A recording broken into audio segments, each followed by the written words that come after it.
നിങ്ങളുടെ മനസ്സിന് ഒരു വേദന ഉണ്ടായാൽ, ഒരു സങ്കടമുണ്ടായാൽ, നമുക്ക് എത്ര സങ്കടമുള്ള വിഷയങ്ങളുണ്ടാവും, എത്ര വേദനയുള്ള വിഷയങ്ങളുണ്ട് നമ്മുടെയൊക്കെ ജീവിതത്തില്, എത്ര വിഷമിക്കുന്ന കാര്യങ്ങളുണ്ട്.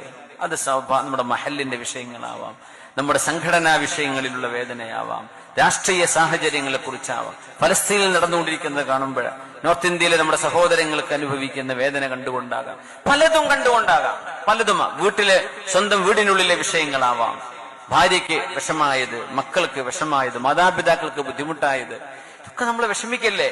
ഓരോ മനസ്സിന്റെ വേദനയും അല്ലാഹു അറിയുന്നുണ്ട്.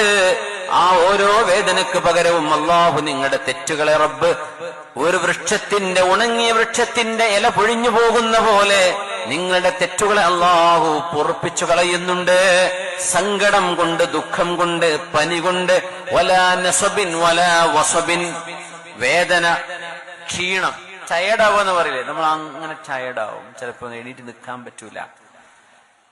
അള്ളാഹു നിങ്ങൾ ചെയ്തു പോയ തെറ്റുകൾ, നിങ്ങൾ പോലും മറന്നുപോയത്, നിങ്ങൾക്ക് ഓർമ്മയില്ലാത്തത് പടച്ചതമ്പുരാൻ നിങ്ങൾക്ക് പുറത്തു തരും. ഒരു ജലദോഷം കൊണ്ട്, ഒരു പനി കൊണ്ട്, ഒരുപക്ഷെ നമുക്കൊന്നും ആ ചെയ്തു പോയ തെറ്റിൽ നിന്ന് ഓർത്ത് അള്ളാഹുവെ ആ തെറ്റിലേക്ക് പുറത്തു തരണേ, ഈ തെറ്റ് പുറത്തു തരണേ, ഞാൻ ആ പറഞ്ഞത്, ആ നോക്കിയത്, ഞാൻ ഇങ്ങനെ ഒരാളെ കുറിച്ച് പറഞ്ഞത്, അല്ലെങ്കിൽ ആ സ്ഥലത്ത് ഞാൻ ഇങ്ങനെ ചെയ്തു പോയത്, ഇതൊന്നും ഓർക്കാൻ നമുക്ക് കഴിഞ്ഞോളുന്നില്ല.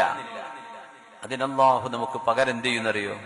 ഒരു തൊണ്ടവേദന, ഒരു അസുഖം, ഒരു പനി, ഒരു വയറിളക്കം, ഒരു ബാക്ക് പെയിന്, ഒരു മുട്ടുകാലിന് വേദന. ഈ വേദന നമ്മൾ അനുഭവിക്കുന്നതോടുകൂടെ അള്ളാഹു നമ്മളാ ചെയ്ത തെറ്റുകളൊക്കെ അള്ളാഹു പുറത്തു തരാണ്. അപ്പോ ആ പനി ബാധിച്ചത് ഹൈറാണോ അല്ലയോ? ഹൈറല്ലേ. പിന്നെ പറഞ്ഞു മുള്ളു കുത്തിയാലേ, ഒരു മുള്ളു കാലിൽ കുത്തി, അത് കുപ്പിച്ചില്ലായിക്കോട്ടെ, വേറെന്തെങ്കിലും ആയിക്കോട്ടെ, ഒരാളുടെ കൈകൊണ്ട് കുത്തിയതായിക്കോട്ടെ, എന്ത് വേദനയുണ്ടോ അതിനൊക്കെ ഉള്ള തെറ്റുകൾ ഇങ്ങനെ ഓർത്തിരുന്നു. യാ അല്ലാഹ്.